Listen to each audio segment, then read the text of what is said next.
evolving is a good thing. You start something, you make some mistakes, you do some things right. You find what works, you hold on to it, and what doesn't, you make the change. But the key is always moving forward. When you're making changes, you just go with it. Who knows what really lies beyond the moment? But you have to enjoy the ride. That's why I think it's time to go with you now.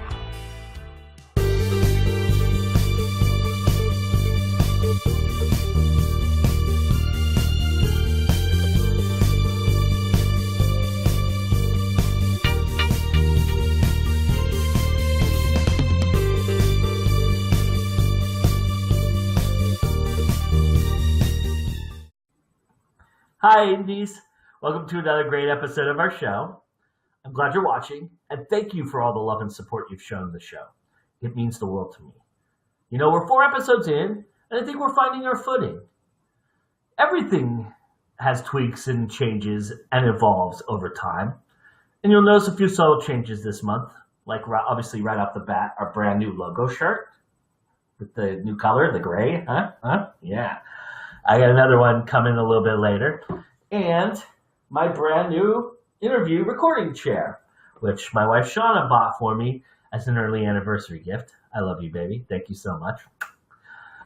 And I've also decided not to segment the show by art form anymore.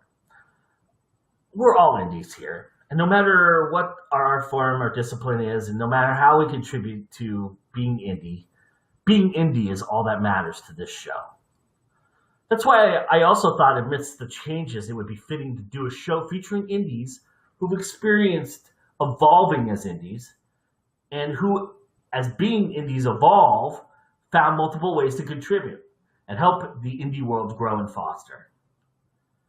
The first of which is an English instructor who was an old school poet once in his life, and he found that even through poetry, he evolved as a writer and wrote this incredibly awesome novel called A Year Since the Rain. This is Mr. Shane Wilson. Enjoy. Shut up and sit down.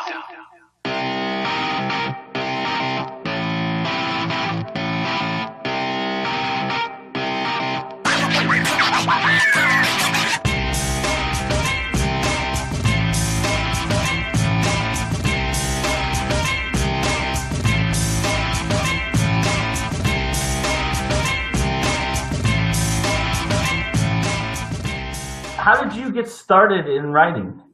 Where did the journey begin for you? Oh, you know, like I guess most journeys, there are starts and stops and breaks and deviations and things like that. But I've been writing forever. Like since I was like a little kid, I enjoyed making stories, and my parents still have these folders that I would write little stories and do illustrations, and I would make little books together. I would do like cover art for them and everything. And so like the storytelling thing is something I've always been fascinated with, even as far back as elementary school. I remember I wrote the story in second grade about some scary dog that lived across the street. And my teacher was into it. And she was like, he's pretty good for like a second grader. And I was like, yeah, thanks. And but since then, you know, like I've been fascinated with story. When I was in middle school, I switched over and started doing like the poetry thing because I was trying to holler at girls. And like middle school, high school was more of poetry, and then you got into you probably didn't get back into fiction really until maybe graduate school, and or just long form writing, I guess, because I've done some journalism and some creative nonfiction as well. But that's really where I got back into the longer form stuff. And even the novel was an accident. Like I thought I was writing a poem at first. So with the poetry, did you ever pursue that being published? A lot of times, like people don't pursue publication because they don't understand the publication part of it. Mm-hmm. We write all the time, but when you start trying to pursue publishing, like that's a whole other beast. Mm-hmm. So learning how to track down the right journals or magazines for your work, those are the things that that I had to learn from somewhere else. So I've had a handful of poems published. Has your poetry evolved? Because I asked you that question because knowing the subject matter of your novel, and you said that it began with a poem, I find that kind of interesting because the subject matter of your novel is not so much love based. I mean, there's probably elements of love to it, but Right. so did your poetry evolve in that? And then in that sense, did your writing evolve into? Is that how the accident happened? You know, I think the poetry thing is really interesting because at one point when I was very young, it was very much just like, "Hey, baby," like like a bad like Boys to Men song, you know, like "I saw you wearing that orange shirt yesterday," like you know, it's real terrible. But then as I get older, like I write even now when I write, I'm writing narrative. It's not abstract. It's not, you know, the corn waved in the breeze and stuff like that. It's not image based. It's still story based, even though it's poetry. And so the leap maybe isn't as big as you might think initially when you think poetry to fiction. To me, the book is about sort of that thing, right? Where you have this guy, the protagonist is very much stuck in between. You know, he's stuck in between the childlike things that men like to do and putting too much emphasis on romantic relationships and drinking his troubles away and making decisions based on maybe convenience instead of what's best for him and things like that, you know, those sort of like young adult tendencies.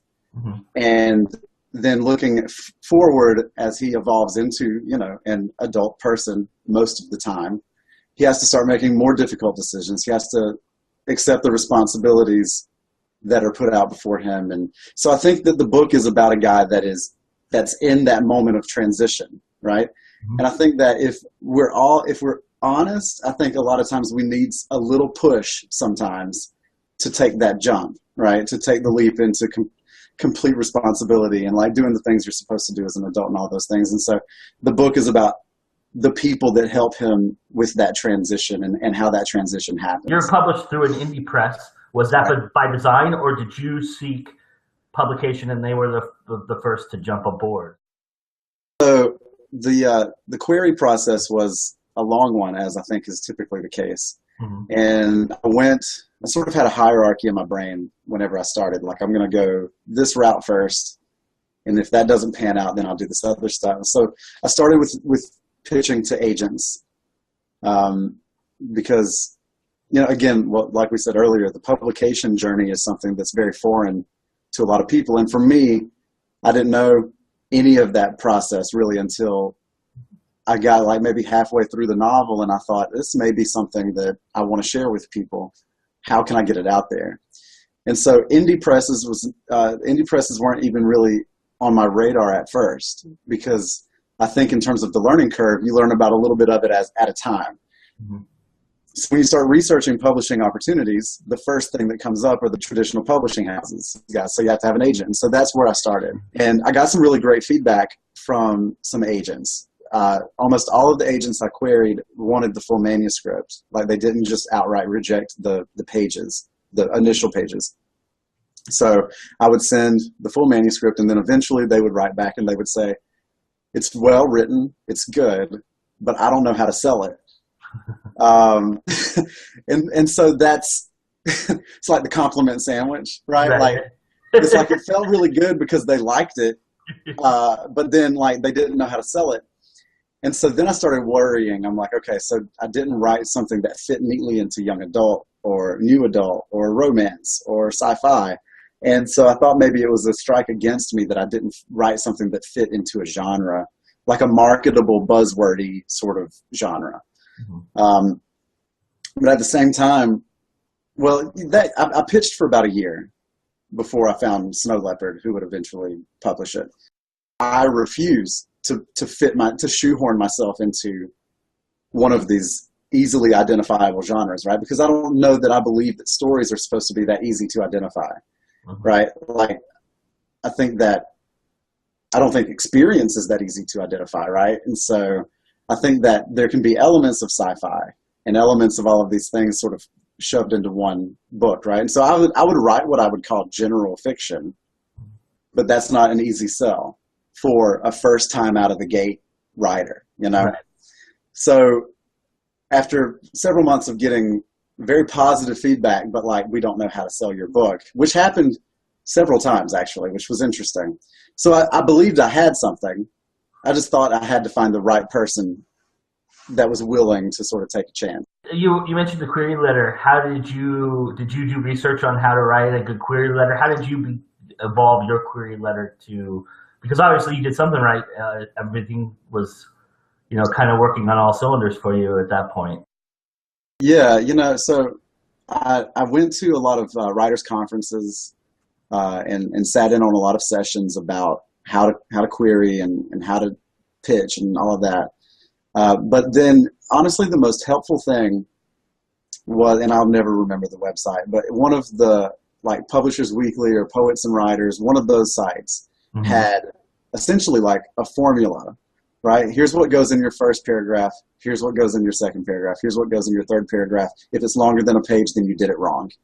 And that was it. Like I followed that formula to a T, sent it off, and it just worked. So, I mean, it essentially boils down to paragraph 1 is a hook.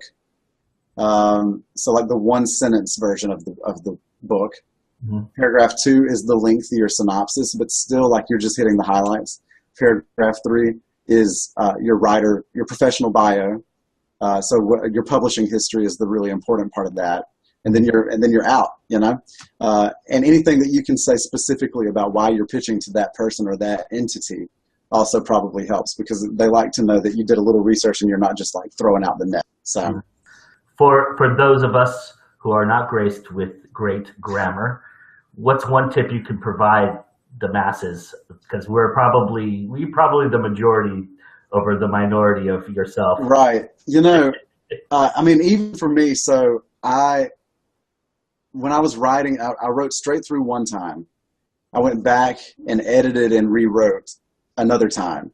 And then I let a colleague read it, another English teacher, and she went through and did like line edits and found where I messed up, because you can't see that stuff on your own writing. And so it's really tough. Like I have a good grasp on grammar, but like clearly if I'm writing like 5,000 words a day, like I'm going to slip up, It's just, and then not only that, but when I go back and read it, my brain knows what it's supposed to say, so it's just going to fix it. So I'm not going to be able to see it. So it's really, I think the biggest piece of advice I could give to people that are trying to clean up their work before they pitch it is just let somebody else read it. And that's why beta readers are really important, or even just hiring like a freelance editor is really important. Let me talk a little bit, because I noticed that you have quite a bit of local readings that you do. How did you do that? Is that something that your publisher helped you out with, or is that something you did on your own? Yeah, so the publisher, one thing that, and this is another reason that I sort of wasn't necessarily interested in the self-publishing thing at first, is that the publisher, even if they're a smaller one, they offer you a little bit more muscle in terms of promotion and marketing. At the same time, Snow Leopard is located in New England, and I am located in the Southeast. And so the specific places and the specific festivals and things like that, they don't necessarily know about. They are willing, though, to reach out to anybody that I ask them to on my behalf, which is nice. But I've learned that I get better returns if I reach out on my own behalf. So I've found the bookstores and the festivals, and I've just gone ahead and reached out to them on my own. Sometimes I'll have Snow Leopard reach out before I reach out, and then I'll do a follow-up. But we've had good success with, I did over spring break, which was right after the book came out. I did readings at a couple of universities in Georgia, and then I did one in my hometown at just a coffee and wine shop, and also got into the local media, like newspapers and stuff like that, either right before or right after the readings, which was really helpful. And it was, all of that was sort of done. I knew people at those places, so I didn't have to depend on the publisher to bring their weight. I was just able to reach out. The publisher, though, helped me get into the media side of it. So it's sort of a combination, but I would say that honestly, like if you're in a community, I mean, I teach at the college here. I have a reading coming up in town in a couple of weeks, and like those people were really excited to work with me because I'm here, and they know that I can bring people into their shop, right? So like you just have to find a way to spin it so that it seems that it's going to help both of you. I think that's the way that you pitch those. This is an interesting question for you because I'm not sure if I know the answer to this question or not. Most people I do know the answer to. But do you consider yourself an indie? And if so, what does indie, or even if not, what does indie mean? What does indie mean to you, being indie? Yeah, so I think I am. And I think that I've embraced that at this stage in the game. I think for a while my goal was to climb into the pantheon, of big publishing and all of that. And I can't tell you that if they called tomorrow and offered it to me, I wouldn't take it, But at the same time, the community that I've discovered as an indie artist is so incredibly supportive and welcoming and broad and diverse that there's something really special about it.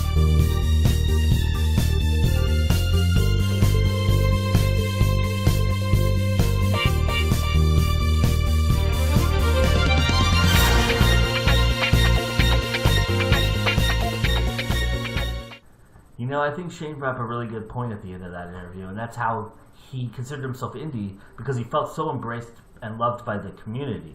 And there's nothing better than finding an audience, finding your readership, finding other artists, and finding authors, ones that you could ask questions of and learn from, and pay it forward and teach and give advice and help out. That's what being an indie is all about, really. And I, for one, am glad that Shane's a part of our community. His book is awesome. It's A Year Since the Rain. Go check it out. And if you like the audio podcast, and I really hope you do, and you're a fan and you listen to them, this is one that I think you should really go and download. It's really a great conversation. And I can't thank Shane Wilson enough for being a part of this show. All right, everybody. We'll be right back.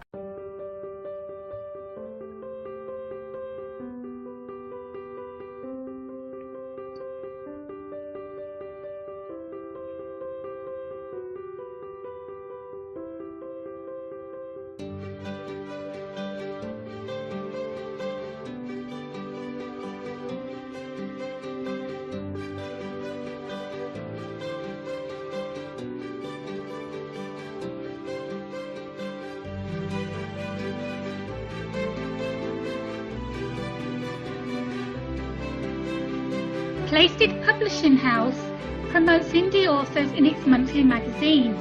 New releases, trailers, what's hot, book reviews, and the latest publishing news from around the web. Out-of-house submissions are always welcome.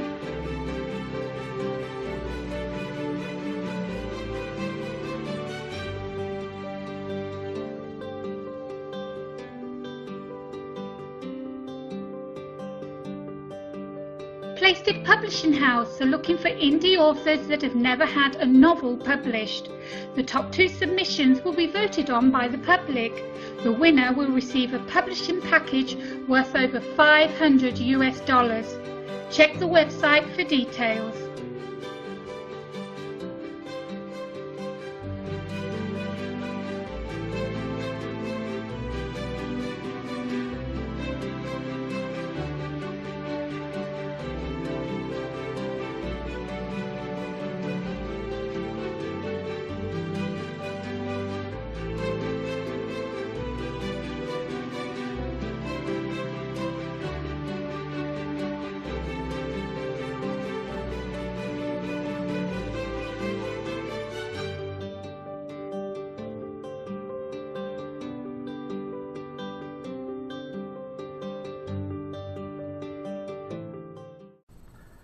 If you've been on Facebook, Twitter, Instagram, or YouTube the last couple of years, Especially around the June, July, November, December timeframes, you've probably seen somebody holding up this sign.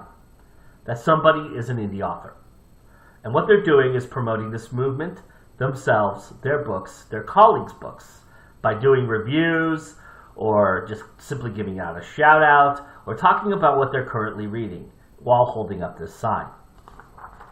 Well, you're about to meet the creator of this movement. His name is Mark Shaw. He's an indie author who was looking to differentiate himself from the masses. So he created this movement, which is hashtag IndieBooksBC.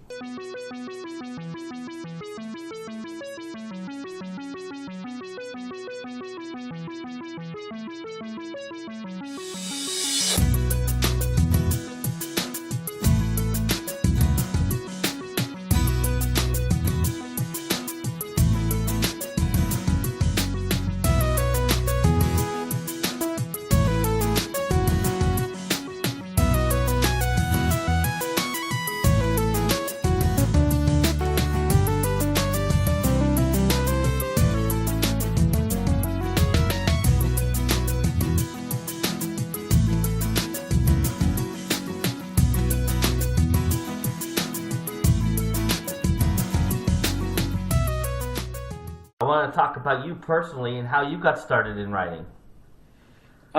It was kind of a fluke, actually. I was writing my autobiography on my life as a single father. And during that process, I kept thinking about this stick I had years ago. Why, I don't know.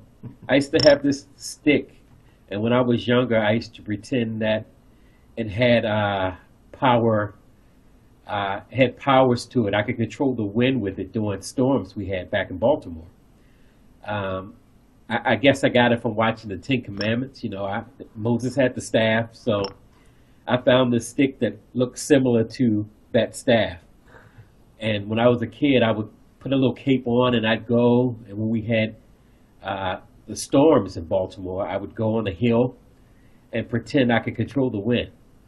So I kept thinking about that stick, like, what happened to that stick? I had it for years, and I went away to the military, and I came back, and it disappeared. And for some reason, I kept thinking about it, and then I kept thinking about the story behind the stick. And that's how I crafted my book. So I kind of put the autobiography aside, and I just went with the story that was in my head. Awesome. That's fantastic. Is it just a one-off, or are you planning to do more books within the series? Yeah, it's actually a 3-book trilogy. I'm actually working on the second book right now. I'm about 11 chapters in, so it's been a slow process. Very slow. Yeah. But Wow. I'm trying to definitely get it out by the end of the year. Oh, awesome. And you're still gonna publish the autobiography, I would assume, as well. I hope so. I hope so. But since I've written the first book, I have about 8 other books in my head. Isn't that always how the way it goes, right? It is. And I want to write all of them. Yeah, I hear you. So you began Indie Books Be Seen, the hashtag. How did that all start? Where did that come from? Oh, wow. Joe, you know, it's funny. Being a first-time author, and I'm sure you know this like I know this, when you decide to self-publish your work, you find out a lot of things. You hear a lot of things and you find out a lot of things. The first thing I found out was, it sure is a lot of us out there putting out books for the first time. And I had a guy, I was overwhelmed. I remember trying to get all my social media stuff intact. And I was on Twitter and I was just looking at all the books. And it was very daunting. It was very daunting. I started to doubt what I was doing. Like, oh my God, this is, how will I compete with all these other people here? And then I had maybe 3 days into it, I had a guy, another author, send me a note he sent me a DM and he says, hey man, how are your books selling? How's your book selling? And I was thinking, well, not much, I just started. And he said, hey man, I'm on my 3rd book, man, and I'm doing bad. And I said, doing bad? How is that? He said, man, you got any tips on how to, maybe, that could help me, get more readers. And I'm thinking like, your third book and you asking me? My book's been out 3 days. So, that was crazy to me. It was crazy to me. But I looked at his cover and I realized why he was having problems. His cover was really amateurish. All 3 covers. So that wasn't hard to... even me just starting understood that. I didn't have to go through the motions to know a bad cover and a good cover. But when I got that, it made me think like, wow, this is really hardcore. So I'm going to have to try to think of angles to get my book in there different than what everyone else is doing. So I immediately started to think about what could I do that no one else is doing. How could I cut through the weeds, so to speak? And I think I came up with this idea that first I started to talk to get with other groups. You know how they used to have the author groups? They still have some. Yeah. They have different pockets of author groups. Yeah.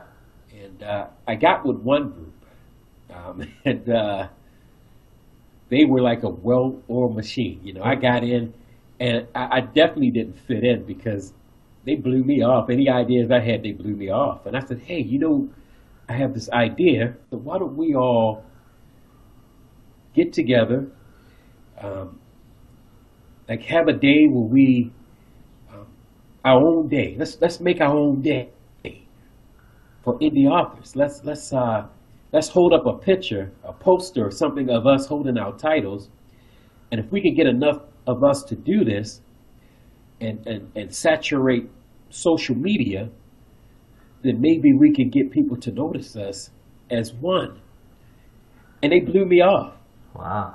Okay, next order of business, but one of the authors said, hey, you're going to need a hashtag for that if you do it. Okay, I didn't know much about hashtags at the time. So I came up with the hashtag, and some of the authors that I had met, they thought, yeah, it'll work. Some say, oh, it's too long. But, so I came up with the hashtag, and what I did I set it for July 1st. And so what I did for 1 month, I spammed, harassed any author, every author I could find, indie author, and said, hey, on July 1st, we're going to all hold up a picture of us holding our titles with the hashtag IndieBooksBC to tie us all in. And I said, also what we'll do is, once, right on that day, whenever our pictures pop up, everyone will retweet everyone's pictures. You know what I mean? To get, to get it circulating. Before you know it, everywhere you look, everyone wants to know, why are they holding up this? Why are they doing this? So that was the plan. So I did it. Some people said, don't spam me, this and that. And I did it for a month straight. And what happened is funny because on that day, I figured all the people overseas, I would see them first. So I was up to about midnight, and I look up and I see one Brit holding a picture of him in his book. I said, oh, I'm in trouble now. Go to sleep. I wake up 7 in the morning. I look, the internet's flooded with pictures of people holding their pictures. And I didn't realize how impactful it was until I started getting messages from other authors saying, thank you for putting this together. I've never felt so in tune with the rest of my peers than I do now. Thank you. I got to meet so many amazing authors, and I had readers saying, hey, those books look good. I had a social media guy in my ear saying, hey, you have to get at least, what did he say, 1,000 tweets. You have to get at least 1,000 tweets. And it just so happened we almost trended that day. But we didn't trend because of the World Cup. Oh, wow. So even that first time was a major success. So what I did was I kept going from that. I kept coming up with ideas that would bring authors together as one to promote as one, and not on a small scale, not indie author group scale, but on an industry scale. Where did the catalog come from? Just a crazy idea. You know, Joe, my whole motto with this whole thing is whatever we're not doing is what I'm trying to do. What aren't we doing? I know what everyone's doing, and I just refuse to do it that way because I want to break the mold. I want people to understand that, you know, we don't just have to do it the same way to get out there. And a lot of times we're running into each other doing it like that. The catalog was just another idea, man, you know, and they've been very successful. For the ones I had done last year, you know, how we worked it out was we had authors, basically everyone who put to it. Not everyone had venues or anything, but people who had book shows or signings, or if they knew someone who had a doctor's office, or, you know, we just wanted to circulate them like that. And we got quite a few of them out, a good 800 of them. And I'm still working on the rest. I'm still trying to get them in libraries right now. So it's worked out really well. And the funny thing is, the ones we did for this year, I had to slow down because I'm almost out. Now, I just had these made up. I think I'm down to 200 out of 1,000. You're very good at making statements. You're very good at putting yourself out there. And what's the strongest statement you think you've ever made? Think outside the box. Think outside the box. Do what they're not doing. Come up with new ways to do things. I tell you something funny, Joe. I did last year. I did an authors conference at. Actually, we kind of taught, I think, 3 classes. Me and 2 other authors down in Seattle, and I had the class in stitches when I told them one of the ways I promote. I told them that I signed up with as many dating sites as I could find, just so I could promote the book.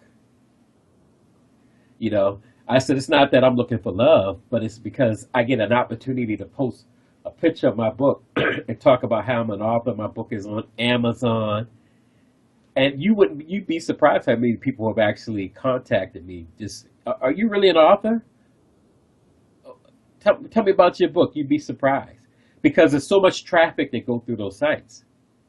You know, I don't have to do anything. I don't have to go to them. People will look at my picture as it pops up. I always ask everybody, I know you're indie, so I don't have to ask you, do you think you're indie? But what does the word indie mean to you? You know what? I may sound totally off, but it means strength. Because you have to be strong to go indie. You have to have a strong a fortitude to go indie, because it's not for the weak of heart. I'm all about indie, man, and you know, I think, you know, I didn't expect to be doing all of this, but knowing that I'm helping somebody else out, especially somebody new, somebody who just came out, it felt like I felt, you know, not knowing what to do, not knowing where to go, which direction to take. I love to give them hope, to get their spirits up, and let them know that there's a whole community of us that are more than willing to help them.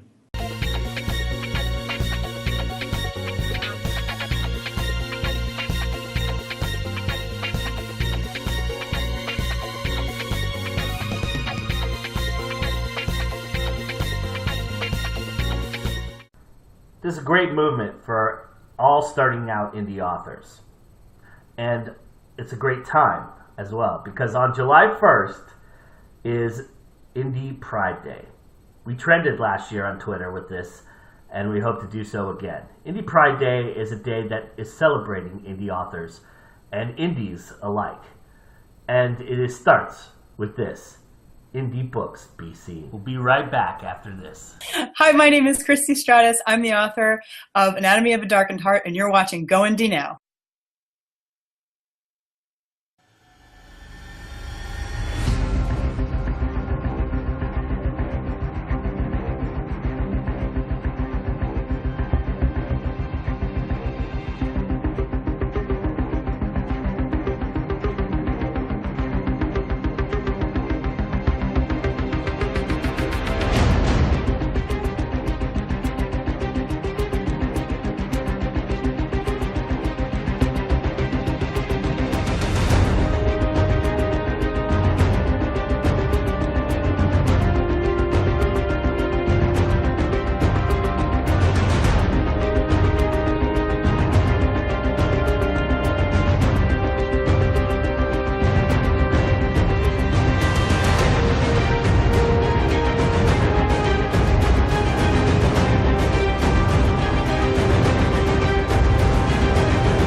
My next guests are Keith and Aaron, and they're in an indie band in Colorado called the Jekylls. A band that really embodies the independent spirit because they play music that they really want to play and have fun doing it.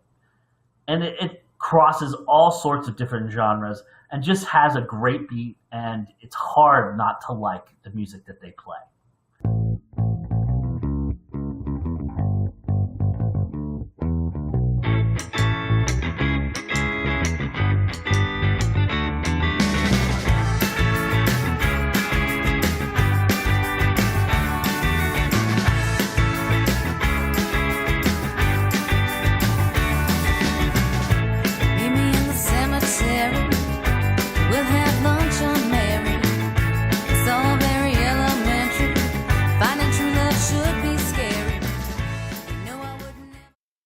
So let's start very simply by telling the audience the story of the Jekylls. How did they start? Where did it all begin for you guys? Well, we started in 2011. We were in a country band at the time, and we had some other friends that were in a country band. And I think I sent one of them an email and said, do you want to do something that's not a country band? And so they responded and said, yes. And that's kind of where we went from there. We decided we all wanted to do something a little different because country's kind of our default.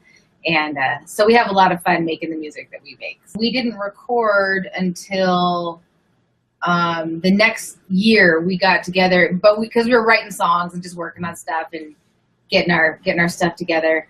I think our first show was New Year's of 2012. So we were just, because it was so different for us musically, we really didn't want to go out and totally suck. So yeah, I can certainly see the evolution of from the first album to the second album. I mean, the first album's kind of like more of like the Chris Isaak sounds. Yeah. And the second album's kind of reached that more poppy level, like a No Doubt, or it's even got a little bit of a tinge of ska in it a little bit.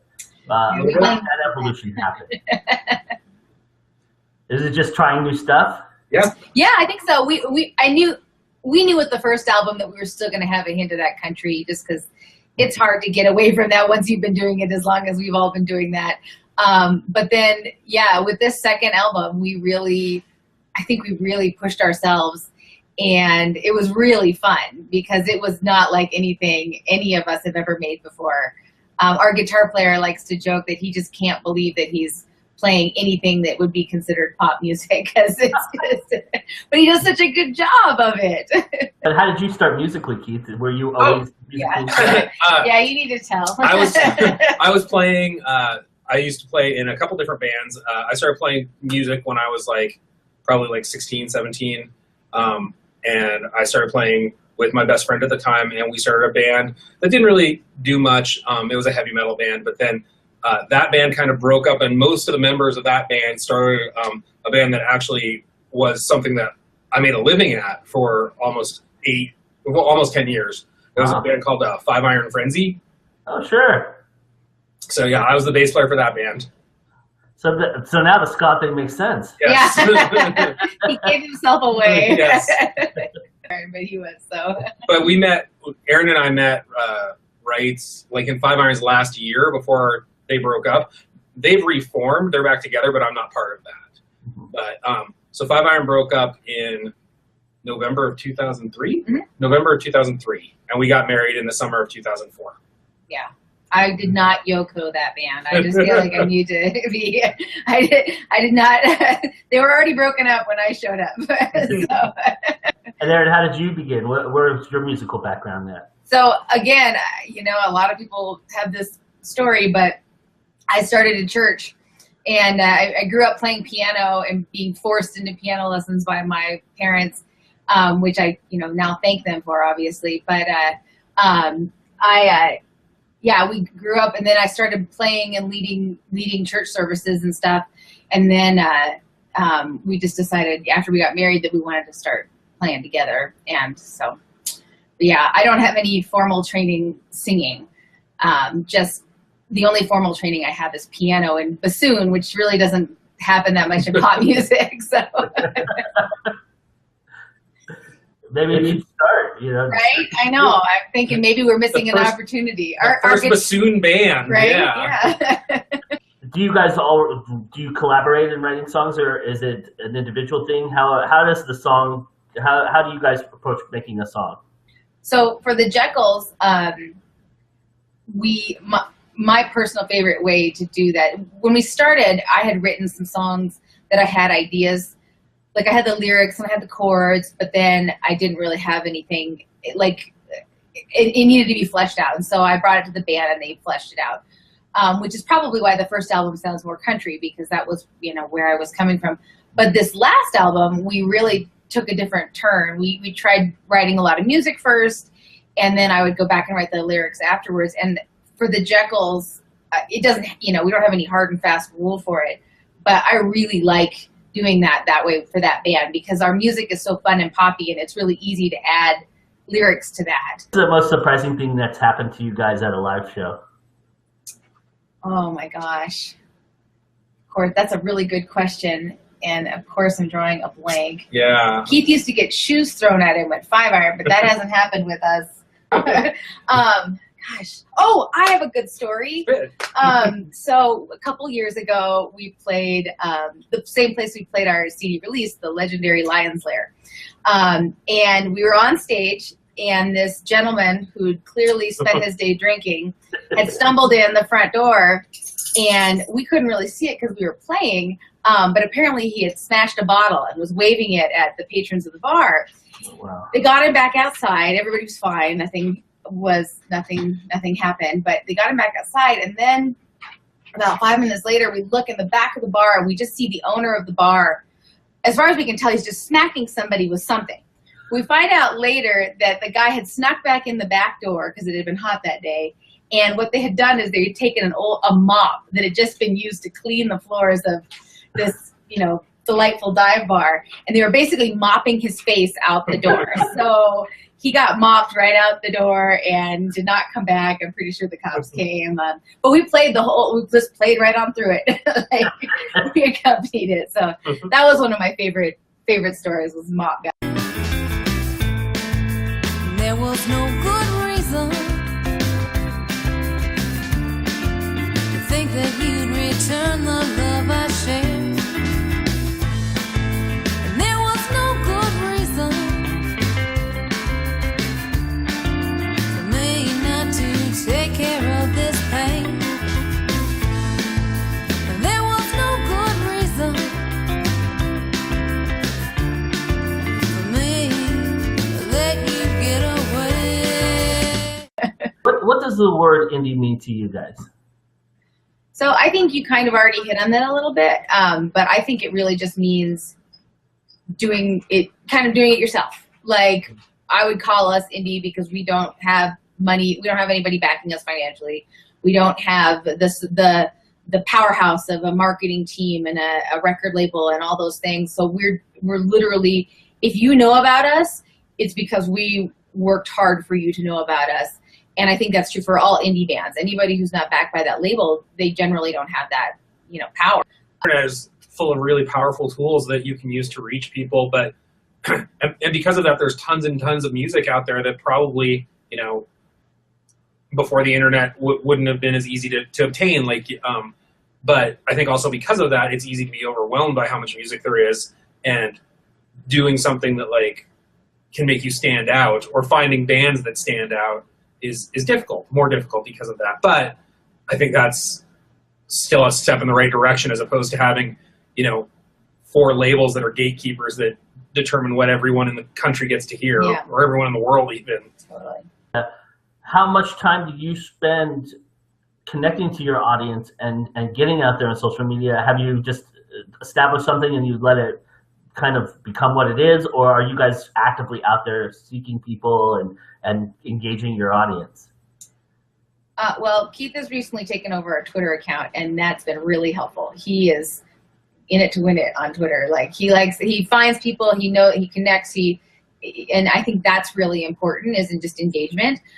We also have an Instagram that is starting to pick up speed, which I really like that.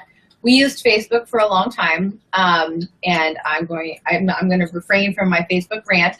But when they started making pages pay for people to see them, it really hurt. It hurt musicians, and so I have decided that I'll have a personal profile on there, and I'll still announce my shows on there. But I'm not paying Facebook anything to mark anymore. We tried that for a little while. It doesn't necessarily result in people coming to your shows, so we just. I don't even know if everybody who might be watching would even know that Facebook did that. Yeah, that's true. If you were in a band, even if to have your followers see your posts, you had to pay money, and it wasn't much, but it adds up over time. Yeah, it's tough, and especially if you're just any kind of little indie business, I think it was really a poor decision of theirs. Keith likes to say that he misses MySpace. I totally miss MySpace. It was easy to market bands through MySpace. The internet, I think it's become a lot more easy for people to get the word out if they're willing to do a little. So what's the plan going forward? Are you guys just touring right now and supporting this album, and then maybe go back a little bit later? Are you guys in a studio now, or where are you guys at in terms of? We're not actually touring right now. We're just playing locally. If an opportunity to tour came up that was, something that was really worth doing, we definitely consider it, I think. Yeah. But for right now, just playing around Colorado, and we have started writing material for the 3rd record. We pretty much just started writing some new stuff, but barely anything. But we'll be hitting the studio sometime. Yeah. for a 3rd record. We just put out an album. I think we need a little more time. But I think the scene is actually it's really strong right now. It's there's just a lot of female artists, which I think is a really good thing. I think that's changed a lot in the 10 years that I've been a part of this scene. There were definitely girls when I first started playing music that were out there, but I feel like there's more now, and they're more likely to be all members of the band, or there's no there's a pretty girl on stage and she's playing keyboard. It's like she can be anybody in the band, so I think that's really cool to see. I love playing with other female fronted bands or just bands with other girls in them. I think that's really important, and we try really hard to make that happen.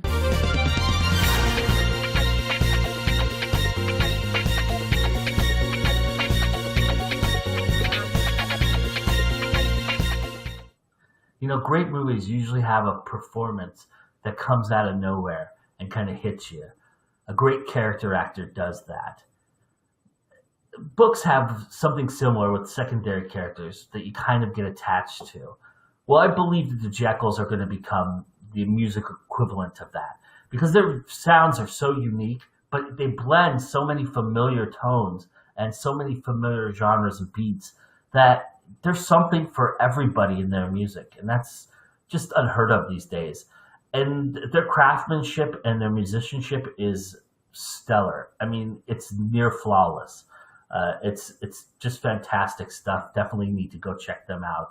And I thank them for being a part of our show. All right, everybody, we'll be right back.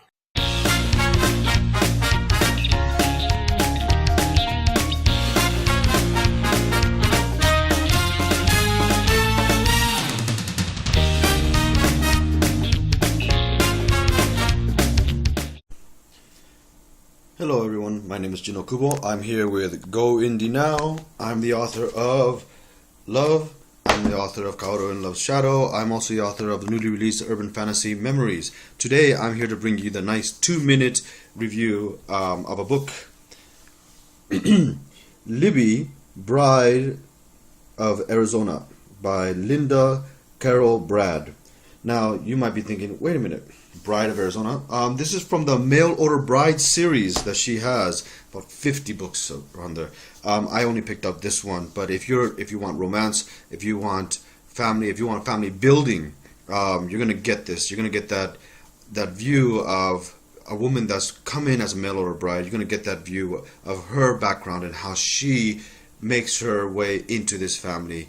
You're also gonna get the view, from the point of view of the family, taking her in, and how the husband, whether or not he starts to accept her, and how she gets him to accept her and for she is, and how you have people who view a mail order bride a certain way and actually turns out not to be that way. And it's a very, very wonderful story. It's very, very well written, and I really recommend you to get it.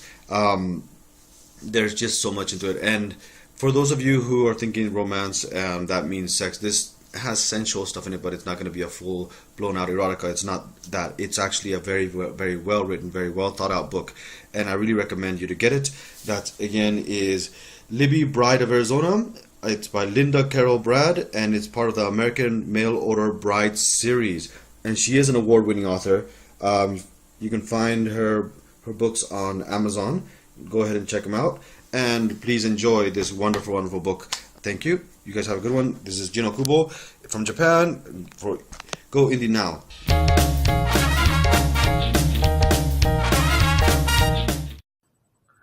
My next guest is Sarah J. Halstead. And when she's not busy being a stand-up comic or doing musical theater or going on auditions on a daily basis and trying to book acting gigs or even writing and directing her own short films, she's also producing a comedy show that's about to go on the road. And why not? She's just so enormously talented. And she is funny and a lot of fun. And this is a great interview. I really hope you guys enjoy it. Here's Sarah.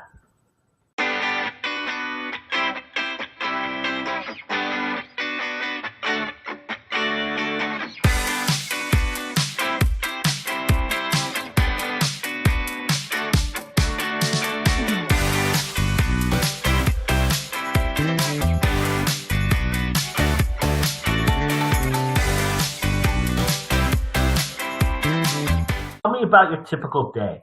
What is your day like? Well, I strive to have a typical day, one day, because since doing this, since leaving my corporate job and striving to have, striving to make a living as a creative, I just don't have a typical day as of yet. There is no normalcy and there's no structure. So I'm very fly by the seat of my pants right now. When I wake up in the morning, I have no idea what's going to happen.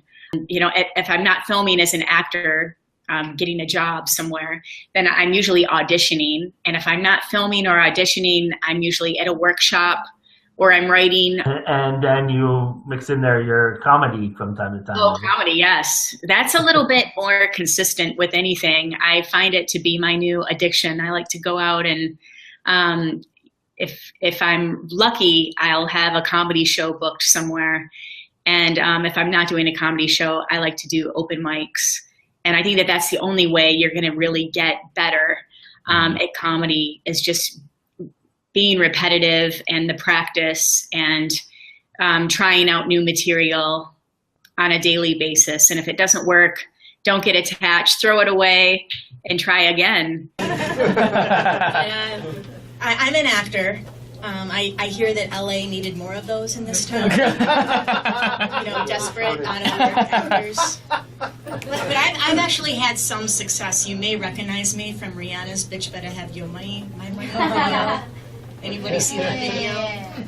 I played the bitch. No, I didn't get that role. I auditioned, and I was really disappointed when I didn't get it because I just wanted to be bitch slapped by Rihanna. Yeah, just a little love tap. Rap, rap, rap. Oh, just something. No, the roles that I've booked are crack whore, grandma, and ex-stripper turned, ex-prom queen turned stripper that used to be beautiful in her prime. But work is work. You're producing a show, correct? I'm producing a show with 2 other comics. It's called 3 Chicks and a Mic. And we're going to have the very infamous comic Tracy Walker host. And I'm one of the comics, and the other 2, Jessica Abrams and Renee Ridgely. Very, very funny women. And then we're going to rotate our mic. So there's no monogamy. And it's mainly, like very similar to the reasons I started becoming a filmmaker. It's really initially just for educational purposes. I'm just trying to understand the mind of a proprietor that, of the comedy club, or a producer, or an MC or a host of a comedy show. And I just wanted to gain that experience. And you started your whole journey in New York I did. Time ago. A long time. It didn't, no, it was not that long ago. No, that's correct. I mean, I was.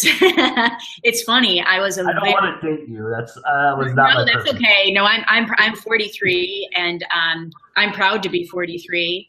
I think that age really adds a lot of dimension and complexities, and younger people can be kind of boring. But no, I really am enjoying my 40s a lot. I think more than any other time frame of my life. The 20s were really, really tough. And I spent my 20s in New York City as a very struggling actor, the epitome of struggling. I mean, I was working at a restaurant at night, and I would audition during the day, but I had absolutely no bites. Now I get a lot of work as an actor, knock on wood, I'm really lucky. But I just did not book any jobs as an ingenue, which doesn't make any sense because, I was quite pretty and very young, and you would think that there would be a plethora of work for the, for that demographic, and there probably was, but I think it was just so competitive and the confidence wasn't there. But, and when you walked away and you came back, why did you choose LA over New York? Well, partly because I didn't have success in New York. So I thought, well, maybe I would have more success in film and television. New York, I was mainly doing theater and commercials and a little bit of under 5 soap work. So it just really, there didn't at the time, there didn't seem to be as much opportunity in New York versus LA. And maybe that's one of the reasons why I'm working a lot more. I'm not sure. But I've booked more jobs just this past year than the entire 7 years I was in New York City. Just crazy, really interesting. And maybe, just maybe, there's an overwhelming demand for older actors in LA. Who knows? 40's the new 30, right? That's what they say Yeah, around here. well, in 20 or in Los Angeles, 40 is considered 80. So yeah, they definitely, there's a little bit of vanity here in the city, but oh well, I must be an interesting 80-year-old. So I'm booking. You're doing musical theater currently, so Yes. when you're doing the musical theater, is the thought, someday to go back to New York and conquer it and do some musical theater on Broadway? Is that? Oh, I hope so. Wouldn't that be cool? I hope so. I mean, I did not come to LA to do musical theater, and why I'm booking musical theater is really perplexing to me. I have no idea how I'm booking this work. And, my agent, when he sent Hairspray, when he had emailed me the breakdown and said, hey, I want you to audition for this. And I said, no way, I don't qualify. I've never done musical theater. I've done theater, but I've never done musical theater. And he said, well, you act and you sing and you dance. I said, yes, but I've never combined all of them and performed all of them simultaneously. It's very different. But yeah, I went to the audition, almost walked out 5 times. But yeah, booked the role, and that was a blast. That was at the Orpheum downtown Los Angeles, a really iconic, gorgeous theater. And now I'm doing a chorus line. And my character is Christine, and she's really comedic, and it's just a fun role. So you had a screenplay, and you decided, you know what, I'm going to make this myself, and became a filmmaker. So how did the screenplay come about? Let's see because I had written quite a few, and they just sort of collected dust, and I didn't do anything with them. And I had worked with this really interesting actor that I met at Anthony Mindell. He's a local acting teacher in Los Angeles, pretty well known, and I met this actor, and we were in a short film together, and I just liked our dynamic. And I knew that I wanted to collaborate with her. Her name's Lauren Buckley. She's just dynamic and interesting and really, really young with a great head on her shoulders. And I thought the dichotomy between, the millennial versus Gen Xer could be a good duo. And I wrote this short script, this comedy about an ex-realtor from Flint, Michigan, my hometown, who goes back to college. And I didn't want to direct because I thought that'd be taking on too much. I knew that I wanted to star and produce, and I wrote it, and I thought to direct is just self-indulgent. So I asked if she wanted to collaborate and direct and also help me produce and play a role, and she said yes. And so the two of us just together we're doers, and we got it done, and we filmed, and it actually was really smooth until post-production. And now we sort of hit a little bit of a wall because trying to find an editor and going over the footage can be really tedious. Mm-hmm. But we're barreling through it, and I want to definitely. I'm already in pre-production of 2 more shorts that I wrote, and I'm writing a feature script that I hope to get produced by someone else because it's a feature. But yeah, it just basically started where I wanted to collaborate with this other actor because I thought she was great. And I wanted to educate myself on the filmmaking process because as an actor, I felt a little vapid with how it all works from the other side. And I thought, well, maybe I could relate more and maybe it'd be more appealing to other directors and even on the casting director side, if I understood their process and what they had to go through. What's been the most rewarding thing about the filmmaking process for you? Oh, I think just seeing something that you create come to life and just watching the actors take these characters that were in my mind. And not only did they take them to where I was hoping they would go, but they even took them beyond what I ever imagined them to be. And so that was really cool. I'd have to say that was probably the most rewarding. So you're a comic, you're a singer. We've already established you're a singer, a dancer, and an actor. I mean, where did you catch this entertainer bug? You are all over the gamut. I'm all over the gamut. Yes. And I'm not sure that that's a good thing. Something will have to give eventually. But for right now, I'm just throwing all the pasta on the wall and seeing what sticks. But I think, I think I caught the entertainment bug from my very first ballet recital when I was 7 years old. It was important to my parents that my brother and I were in the arts. And my first recital, I remember just in Flint, Michigan, I remember just stepping out with my little tutu, and there was a red curtain and the spotlight, and I remember looking at my shadow against the red curtain and hearing that live applause and the "ah," and as I did my little pirouettes, and I think that was I instantaneously was addicted to that sound, the applause, that live audience, and that energy that you feel from the audience. And I believe that's when it started, most likely. I mean, I know the answer to this question, but I'm going to ask it anyway because I always do. And that is, do you consider yourself an indie? And if so, or even not, what do you think the word indie means to you? Well, I do consider myself an indie. And the word indie to me means low budget.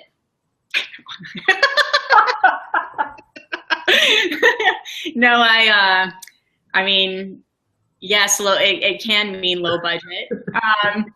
But the great thing about being an indie is you do have more control over the process, and you have more control over your work and your baby. I mean, any creative project that you create, that's your baby. And when, huge producers buy it, which hopefully one day I'll be in that position, but the negative part of that is that you give up your creative ownership, and they can do whatever they want with your script. It's out of your hands, and you're no longer an indie. You can't have more juice, Kaden. Oh, man. My Shiraz. What happened? What happened? Hubris, Winnie. You have motherly instincts. Oh no, not anymore. Gone. Last drops of motherly instincts evaporated. They were screaming. And I was screaming. It was just Netflix, Netflix, Netflix. You really have to be confident when you go into an audition. It can be so incredibly daunting. Not only do you have to be confident, but you have to know your brand, and you have to be established here, and just know who you are, and that needs to resonate.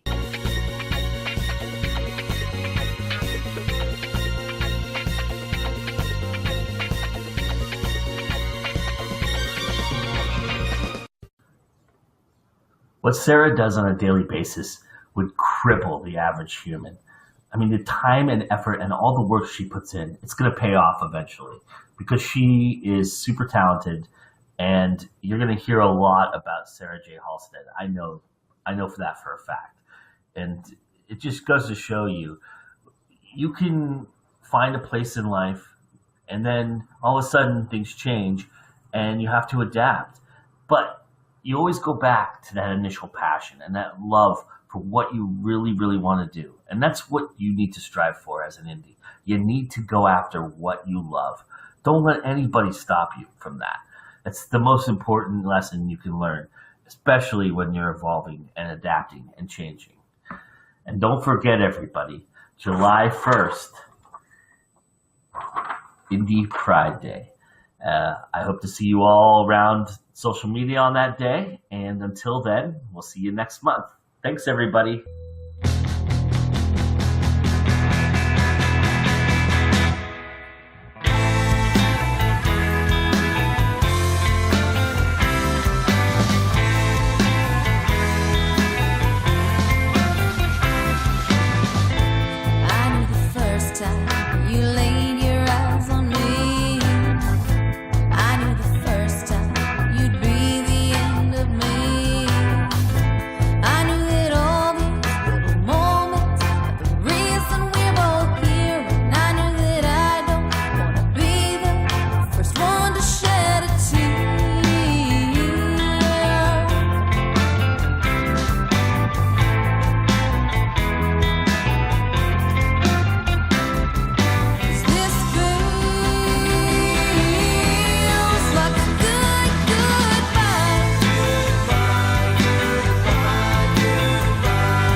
goodbye.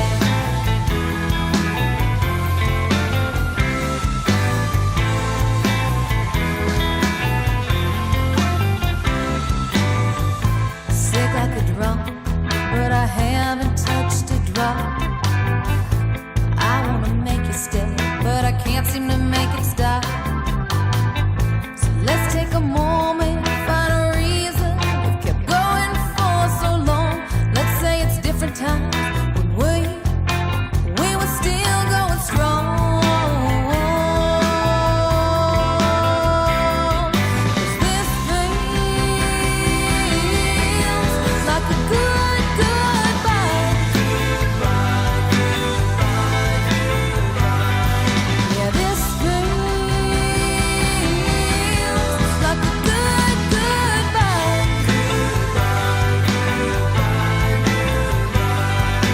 This seems like the last thing we can try. I know you can't forgive me, and I know why. But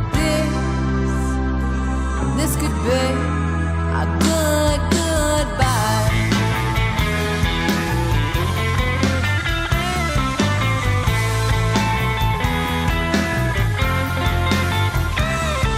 Let's drink the wine, mess up the bed. Let's do what we can, get out of our head.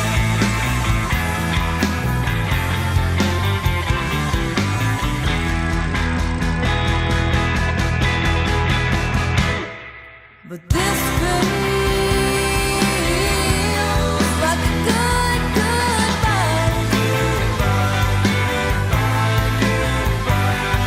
Yeah, this feels like a good goodbye.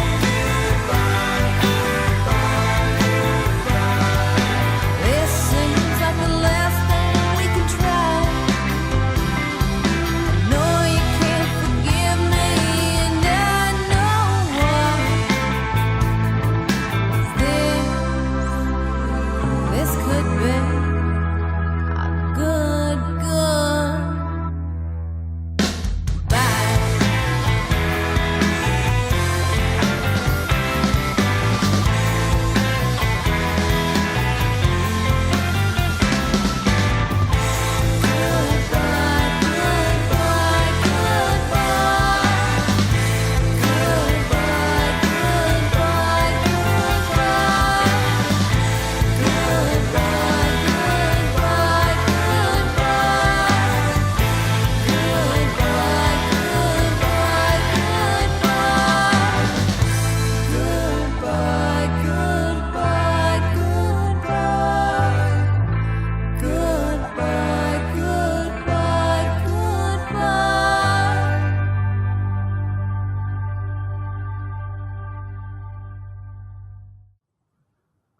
Everybody ready for a Go Indie Now coffee break?